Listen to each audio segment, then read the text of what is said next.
Speaker, একটা আইন ছিল, আইনটা হলো অতিথি পাখি মারিলে 10 বছর কারাদণ্ড।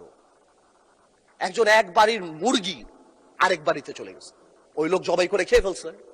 এখন এই লোক মামলা করছে যে এর 10 বছর জেল হইতে হবে, কারণ মুরগিও পাখি আর অন্যের বাড়ি অতিথি। তো কেউ যদি আইন না বোঝে তাদেরকে বারবার বুঝে আমাদের আর লাভ নাই। মানুষ স্পিকার,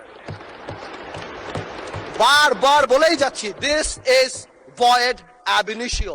উই রেসপেক্ট রেফারেন্ডাম, এই কারণে আমরা আসছি। এটাকে ইমোশনাল কালার দিয়ে বাংলাদেশকে এমন ভাবে দাঁড় করানো হচ্ছে যে আমরা জুলাই চাই না, আমরা জুলাইয়ের বিরুদ্ধে। ওনারাই একমাত্র জুলাইয়ের টেন্ডার নিয়েছেন, ওনারাই টেন্ডার সাবমিট করছেন।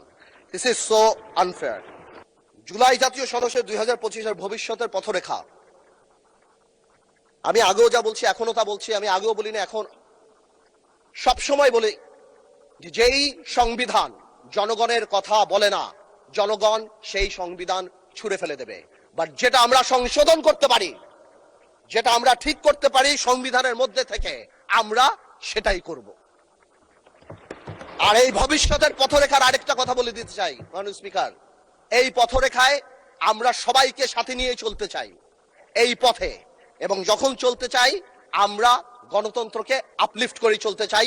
জনগণের ম্যান্ডেট, যার কারণে 217টা সিট পেয়ে আমরা এখানে, আমরা আইন পরিবর্তন করতে চাই, সংবিধানের মধ্যে থেকেই করতে চাই। আপনাকে ধন্যবাদ স্পিকার।